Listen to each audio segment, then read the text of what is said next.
بالله من الشيطان الرجيم بسم الله الرحمن الرحيم ويؤثرون على أنفسهم ولو كان بهم خصاصة صدق الله العظيم۔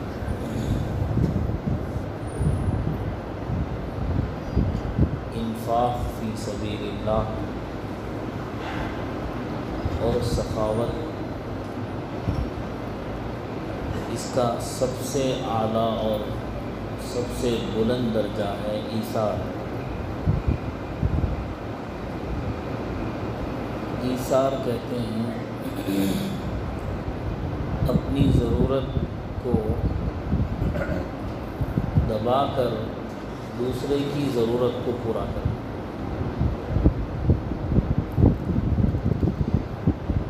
یہ سخاوت اور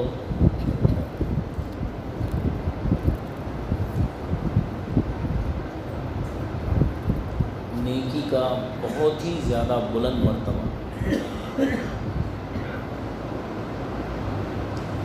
چنانچہ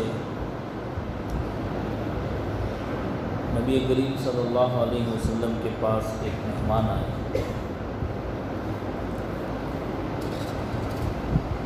اللہ کے رسول صلی اللہ علیہ وسلم نے اپنے گھر آدمی کو بھیجا کہ کوئی چیز ہے تو اس مہمان کا اکرام کیا جائے، اس مہمان کی ضیافت کی جائے۔ تو گھر سے جواب آیا سوائے پانی کے اور کچھ نہیں۔ اسی طرح بعض روایت میں یہ بھی ہے کہ اللہ کے نبی صلی اللہ علیہ وسلم پوچھتے رہے کہ کون اس سائل کو، اس مہمان کو اپنے گھر مہمان بنائے، اپنے گھر لے جائے۔ حدیث میں بہت سارے صحابہ موجود تھے لیکن کسی کے گھر میں اتنا انتظام نہیں تھا کہ اس مہمان کو اپنے گھر لے جائے۔ تنگ دست ہونا عیب نہیں ہے، تنگ دل ہونا عیب ہے۔ تنگ دست ہونا، غریب ہونا عیب نہیں ہے، تنگ دل ہونا اور بخیل ہونا عیب ہے۔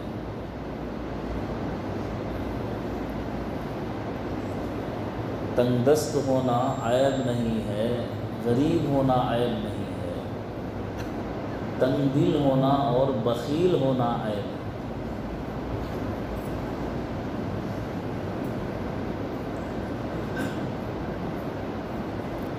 السخی قریب من اللہ وقریب من الناس وقریب من الجنۃ وبعید من النار۔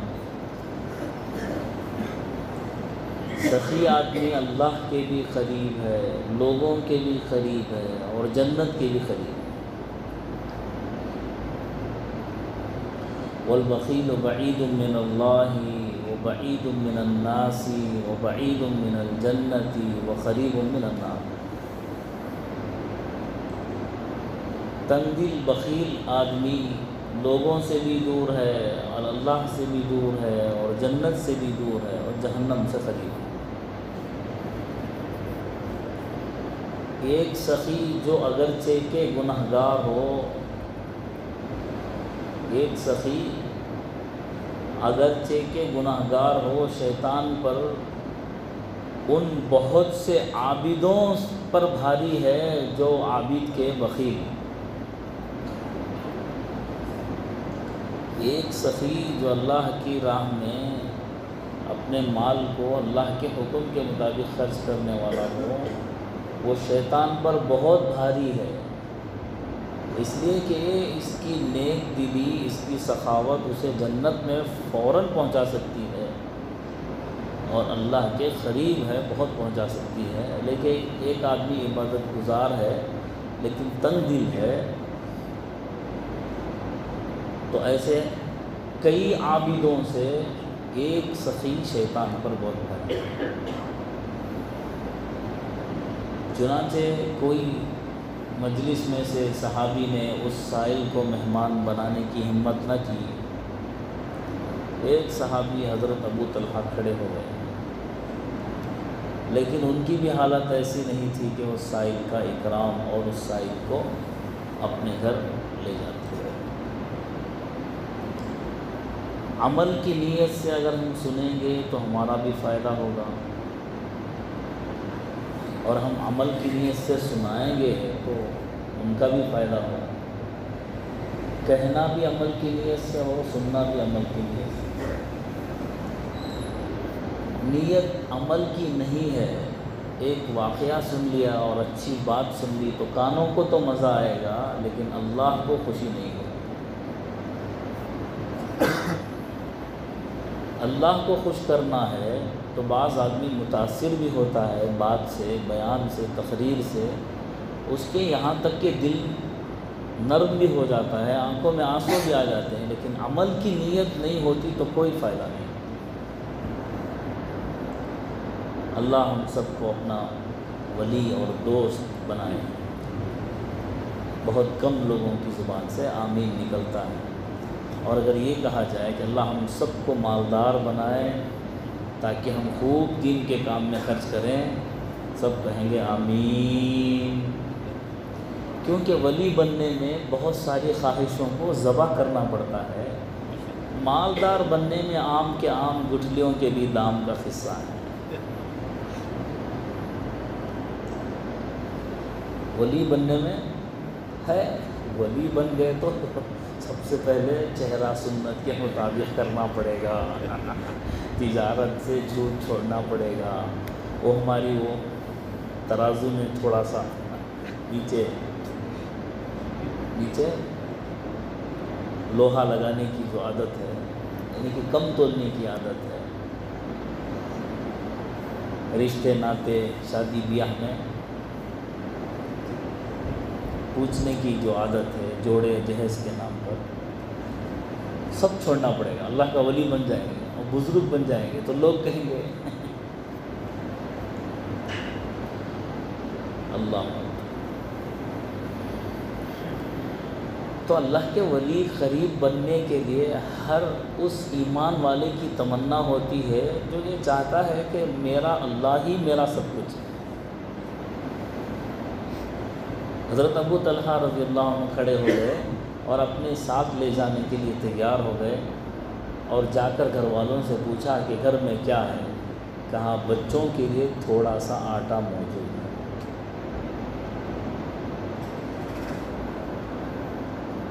کہا بچوں کو بہلا کر سلا دو۔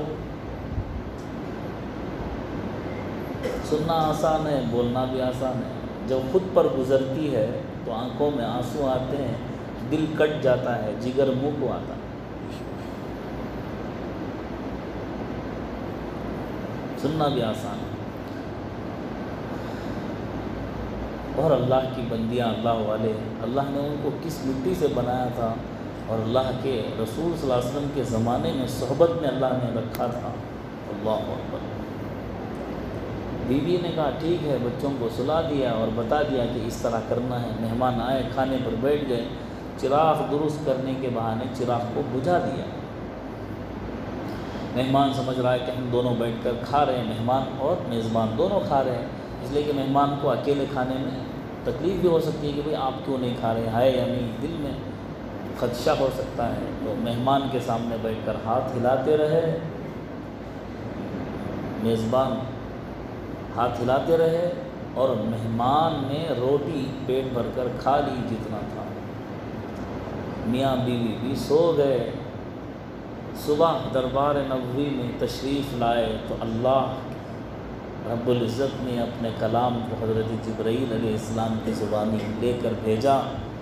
یہ آیت نازل ہوئی، وَيُؤْثِرُونَ عَلَىٰ أَنفُسِهِمْ وَلَوْ كَانَ بِهِمْ خَصَاصَةٌ۔ ایمان والے اللہ کے بندے ایسے ہیں کہ خود فاقے میں رہتے ہوئے دوسروں کی ضرورت کو ترجیح دے رہے ہیں۔ کیا اعمال تھے کہ ایک ایک عمل پر اللہ کا کلام آسمان سے نازل ہوگا، اور اس بات کا یقین تھا کہ اللہ کے نبی صلی اللہ علیہ وسلم کی زبان سے نکلی ہوئی بات ہے، من کان یؤمن باللہ والیوم الآخر فلیکرم ضیفہ۔ جو اللہ اور آخرت کے دن پر ایمان رکھتا ہے اسے چاہیے کہ اپنے مہمان کا اکرام کرے۔ دل تنگ ہو چکے ہیں، ایک دن کے لیے بھائی آ جائے، نہ بھابھی کو برداشت ہے، نہ بھائی کو برداشت ہے، نہ کسی کو برداشت۔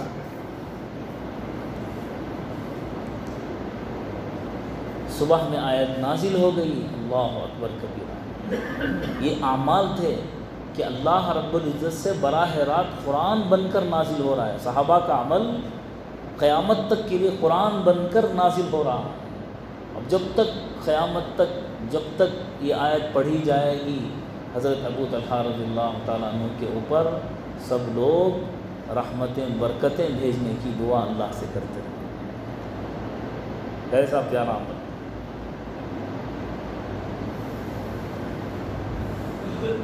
ایک یتیم کا گھر تھا مدینہ میں، اور اس کو اپنے گھر کی دیوار صحن میں بنانی تھی، تو دیوار لگاتے ہوئے درمیان میں ایک درخت پڑوس کا تھا، ایک درخت پڑوس کا۔ تو اس سے کہا کہ بھئی تو اپنا درخت جو ہے اپنی جگہ سے ہٹا دے تاکہ میری دیوار سیدھی ہو جائے اور میرا مکان درست ہو جائے، لیکن وہ تیار نہیں ہو۔ وہ یتیم اللہ کے رسول صلی اللہ علیہ وسلم کے دربار میں آئے اور اللہ کے نبی صلی اللہ علیہ وسلم سے عرض کیا، اللہ کے رسول یہ معاملہ ہے، میں اپنے گھر کی صحن دیوار کو جو ہے درست کرنا چاہتا ہوں، لیکن درمیان میں اس پڑوسی کا ایک جو ہے درخت۔ بعض روایت میں اس یتیم کے جو ہے آنگن میں اس درخت کے کھجور پڑ جایا کرتے تھے، کھجور پڑ جایا کرتے تھے، تو بچے اس کو اٹھا لیا کرتے، تو وہ پڑوسی آ کر ان کو ڈانٹ ڈپٹ کر کے ان کے منہ سے کھجور نکال لیتا تھا۔ بعض روایت میں اس طرح۔ تو اس سے پوچھا گیا تو نہ وہ بیچنے کے لیے تیار ہے، نہ اس درخت کو وہاں سے ہٹانے کے لیے تیار ہے۔ اللہ کے نبی صلی اللہ علیہ وسلم نے فرمایا، کون ہے جو اس درخت کو خریدے اور اس کے بدلے جنت میں کھجور کا درخت پائے، جنت میں کھجور کا درخت پائے۔ حضرت ابو الدحداح رضی اللہ عنہ وہ کھڑے ہو گئے اور اس آدمی کے پاس گئے، کہا کہ اس یتیم کے لیے تم اپنا درخت جو ہے بیچ دو تاکہ اس کو اپنا صحن درست کرنے میں یا اس کی کھجوریں کھانے میں اسے کوئی تکلیف نہ ہو، تاکہ بچے بھی کھا لیں تو کوئی پریشانی نہ ہو۔ وہ تیار نہ ہوا، تو اس کے بدلے میں حضرت ابو الدحداح نے کہا کہ میں اتنے درخت دینے کے لیے تیار ہوں۔ پھر وہ نہ مانا تو کہا اتنے درخت دینے کے لیے تیار، پھر نہ مانا تو اللہ کے نبی صلی اللہ علیہ وسلم کے پاس واپس آئے۔ اللہ کے نبی صلی اللہ علیہ وسلم نے کہا، اللہ کے نبی صلی اللہ علیہ وسلم آپ نے جو وعدہ کیا ہے بالکل وہ وعدے کے مطابق جنت میں اللہ رب العزت مجھے کسی بھی حالت میں وہ درخت عطا فرمائیں گے۔ اللہ کے نبی نے فرمایا ضرور، میں نے تم سے وعدہ کیا، میں اللہ سے ضرور دعا فرماؤں۔ تو پھر گئے اس کے پاس، اس سے جا کر کہا یہاں تک کہ اپنے سارے باغ کو اس ایک درخت کے بدلے میں بیچ دیا۔ ایسا باغ تھا کہ مدینہ کے تاجر اس کے کھجوروں کی خرید کے لیے سب امید کیا کرتے تھے، سب کی تمنا ہوتی تھی، سب کے دل میں چاہت تھی، اتنا اچھا باغ تھا۔ تقریباً روایت میں 40 درخت اس باغ میں موجود تھے اور سب سے اچھے فصل کھجوروں کی تھی۔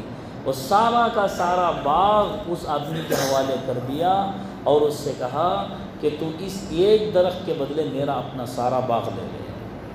چنانچہ بیع ہو گئی، اس کو دے دیا۔ اللہ کے نبی صلی اللہ علیہ وسلم کے دربار میں آئے تو اللہ کے نبی صلی اللہ علیہ وسلم نے خوش ہو کر کہا یا ابو الدہداء تم نے بہترین تجارت کی ہے۔ اللہ اکبر۔ جنت کا درخت ایسا ہوگا کہ 100 سال تک ایک گھوڑ سوار اس کے سائے کے نیچے بھاگتا رہے گا تو اس کا سایہ ختم نہیں ہوگا۔ ایسا درخت تمہارے لیے،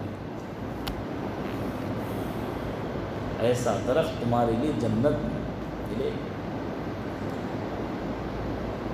گھر مسجد سے نکلے، اپنے باغ کے دروازے پر گئے اور اپنی بیوی کو پکارا، ام الدہداء باہر آ جاؤ۔ کہا کیا بات ہے؟ کہا کہ میں نے باغ کو فروخت کر دیا۔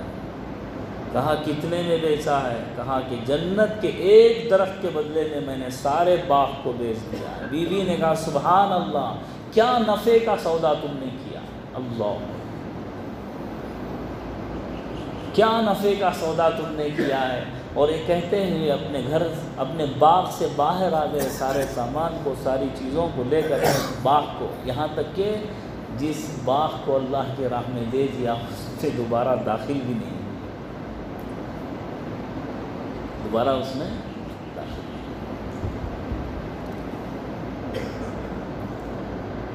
وَيُؤْثِرُونَ عَلَىٰ أَنفُسِهِمْ وَلَوْ كَانَ بِهِمْ خَصَاصَةٌ، وہ دوسروں کو اپنی ذات پر ترجیح دے رہے ہیں۔ کہاں یہ بات تھی کہ ایک اونٹ کے پہلے پانی پلانے پر 100 سال کی جنگ لڑی جاتی تھی۔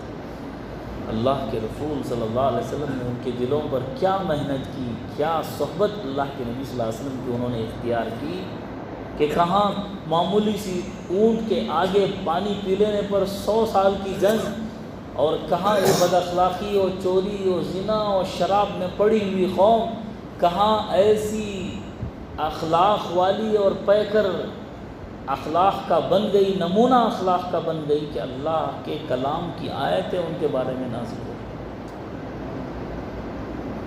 سبحان اللہ۔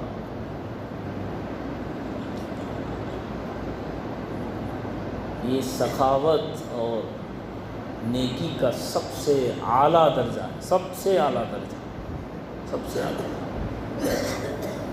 اپنی ذات پر دوسروں کو ترجیح۔ بارہا ہم نے سنا ہے، اس ایک جنگ میں چچا زاد بھائی نے ان کو پانی کے لیے پکارا تو پانی لے کر بھاگے تو پڑوس سے آواز آئی پانی کی، تو اس سے کہا کہ بھی پانی اس کو پلا دو۔ پھر اس کے پاس گئے تو انہوں نے کہا پڑوس سے آواز آئی تو ان کے پاس جانے کا اشارہ کیا۔ جب واپس پلٹے تو دوسرے صحابی کا انتقال ہو چکا، اور تیسرے واپس آئے پہلے صحابی کے بعد چچا زاد بھائی تو ان کا بھی انتقال ہو چکا۔ اپنی ذات پر دوسروں کو اس طرح ترجیح دی کہ دنیا سے جاتے ہوئے بھی ان کی ضرورت کو چھوڑ کر اپنی ضرورت کو پورا کرنا ضروری نہیں سمجھا اور مناسب نہیں سمجھا۔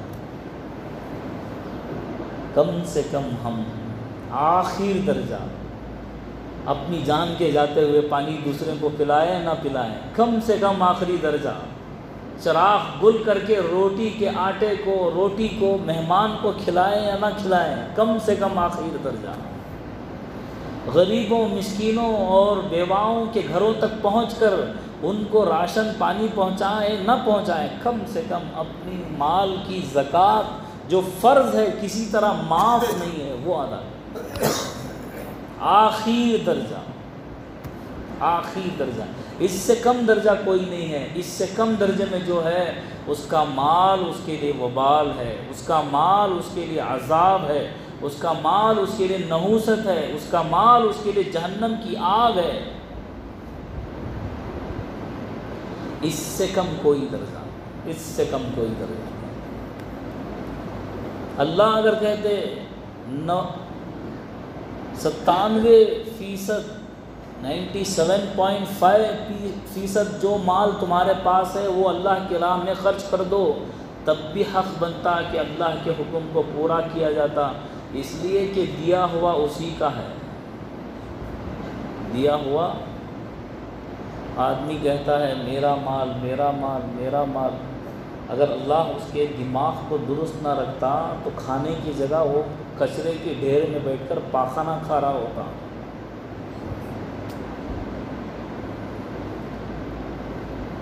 اللہ نے اگر اس کے دماغ کو درست نہ رکھا ہوتا تو وہ کچرے کی ڈھیر پر بیٹھ کر کھانے کی جگہ پاخانہ کھا رہا ہوتا، نہ اسے اپنے سطر کا خیال ہوتا، نہ اسے جو ہے اپنے جسم کا خیال ہوتا۔ یہ اللہ ہی کا کرم ہے کہ اس نے عقل سلیم عطا فرمائی، سننے اور دیکھنے اور سمجھنے کی طاقت عطا فرمائی۔ اندھے کو کوئی نوکری پر نہیں رکھتا، اور بوڑھے کو اور بہرے کو اور جو ہے زبان جس کی نہ ہو اس کو اپنے کام پر نہیں رکھتا کہ اس سے کام کیا لیا جائے، اور بیمار کو اور فلاں اپاہج کو کوئی اپنی نوکری پر نہیں رکھتا۔ یہ سب اللہ کی دی ہوئی نعمت ہے۔ پھر بھی کہتا ہے بندہ میرا مال، تمہارا مال تمہاری جان تو اللہ نے جنت کے بدلے خرید لیا۔ ان اللہ اشتری من المؤمنین انفسهم واموالهم بان لهم الجنہ۔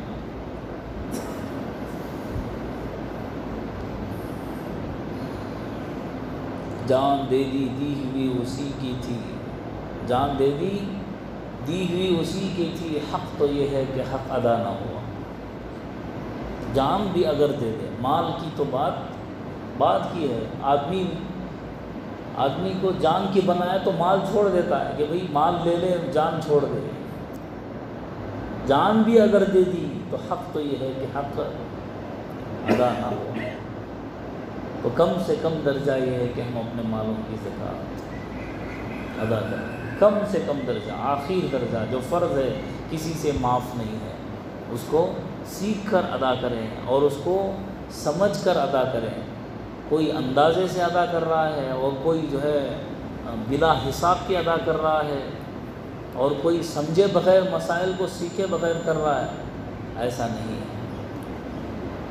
بلکہ حساب ہونا ضروری ہے۔ کوئی اندازہ کر دے درست نہیں ہے، مال کا پورا حساب ہونا ضروری ہے۔ سال کی ابتدا جہاں پر ہمارا مال آتا ہے اس کی تاریخ کو ذہن میں رکھیں، اور بیچ میں سال گزرنے کا مطلب ہر مال پر سال نہیں ہے، بیچ میں چاہے کم ہو جائے، یعنی 1 روپیہ بھی رہ جائے، اور پھر جو ہے آخر میں بہت زیادہ رہ جائے تو جتنا ہوگا بیلنس اس پر زکوٰۃ۔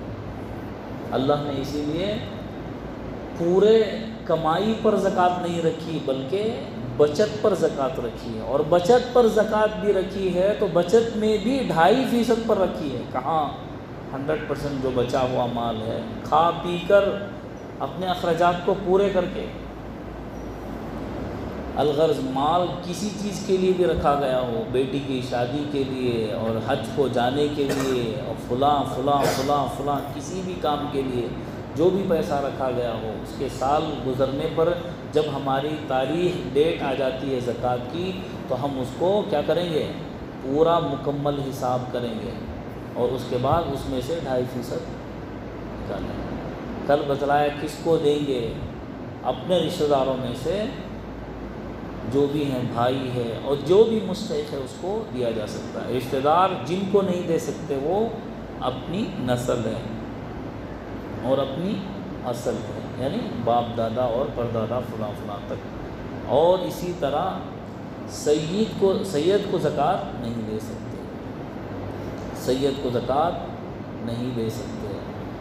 حق یہ ہے کہ سید اللہ کے نبی صلی اللہ علیہ وسلم کے خاندان کے، تو لہٰذا ان کو صدقہ اور زکوٰۃ کے علاوہ چیزوں میں مدد کی جائے، حق یہ بنتا ہے۔ اب اس کی تحقیق کہ کون سید ہے کون نہیں ہے، ہم کو بس اس میں پڑھنا نہیں ہے، بس اتنی بات اگر معلوم ہے تو ان سے بچا جائے اور سید کو زکوٰۃ نہ دی جائے۔ اور اسی طرح اپنے بچوں کو، بیٹے پڑ پوتے، اسی طرح جتنے بھی نیچے تک بیٹی اور پڑ پوتی اور نواسی جتنے بھی ہیں وہ اپنی نسل ہے، ان کو نہیں دی جا سکتی۔ اسی طرح شوہر بیوی شوہر کو زکوٰۃ نہیں دے سکتا، ورنہ تو ایسا ہو جائے گا، کہاں گھی گیا تو کہا جائے گا کہ بھئی کڑھائی میں، تو ایسا ہو جائے گا۔ تو ہاں، بیوی پر زکوٰۃ خود ہے اگر اس کے پاس مال ہے، لوگ سمجھتے ہیں جو کما رہا ہے وہ دے، یا جو بڑا ہے وہ دے، یہ سب بیکار کی باتیں ہیں۔ جس کے پاس مال ہے وہ مال کا مالک ہے۔ اب ہم لوگ کرتے یہ ہیں کہ مال کسی کا ہوتا ہے، اگر عاریتاً دیا ہے، ساس کے گھر میں کس کے لیے، بیٹی کے لیے دیا ہے، یعنی ان کی بیوی کے لیے مال دیا ہے، تو مال کس کا ہے سب سے پہلے یہ متعین کریں۔ ایک آدمی سوال پوچھے، حضرت بیوی کے پاس مال ہے تو زکوٰۃ نہیں دینا کیا؟ میں پوچھا مال کس کا ہے؟ پوچھ لے گا۔ ابھی تک یہ طے نہیں کیے ہیں کہ مال کس کا ہے، ملکیت خدا نخواستہ اگر انتقال ہو جائے تو کس کی ملکیت ہے، پھر لڑائی جھگڑا کورٹ کچہری فلاں فلاں۔ اپنے مالوں کی ملکیت پہلے متعین کریں کہ کس کا مال ہے۔ بیوی کا ہے تو بیوی کو مالک بنائیں، اپنا ہے تو کہیں کہ میرا مال ہے تم پہنو، زکوٰۃ میں ادا کروں گا۔ بیوی کا ہے میرا مال ہے تو میں زکوٰۃ ادا کروں گی۔ کہے کہ میں تو کمانے کے لیے کام کرنے کے لیے نہیں جا رہا، میرے پاس کہاں زکوٰۃ۔ ایک سوال تو خرچ لیں شوہر سے، بعد میں ادا کریں۔ پاکٹ منی جو ملتی ہے اور فلاں خرچ کے لیے پیسے ملتے ہیں شاپنگ کے لیے، سب اب تو وہ زمانہ نہیں رہا کہ بھی بیوی شوہر ہی کے چکر کاٹتے رہے، بلکہ اب تو جیب کٹتی ہے۔ اور دوسری بات یہ ہے کہ سال گزرنے میں ہر مال پر سال کا حساب لگاتے ہیں، یہ بھی اس میں بھی کنفیوژن ہے۔ اور بیوی کے ملکیت میں ہے تو شوہر ہی ادا کرے، یہ ضروری سمجھا جاتا ہے۔ ایسا نہیں، بلکہ جس کی ملکیت ہے اس کو پہلے متعین کریں، وہ اس کی زکوٰۃ ادا کریں۔ اللہ تعالیٰ ہم کو توفیق دے۔ لک الحمد و لک الشکر، اللہم صل علی محمد وعلی آل سیدنا محمد وبارک وسلم۔ اللہم انا علی ذکرک و شکرک و حسن عبادتک۔ اللہم انا نسألک الصحة والعفة والأمانة وحسن الخلق والرضا بالقدر۔ سبحان ربک رب العزة عما یصفون وسلام علی المرسلین والحمد للہ رب العالمین۔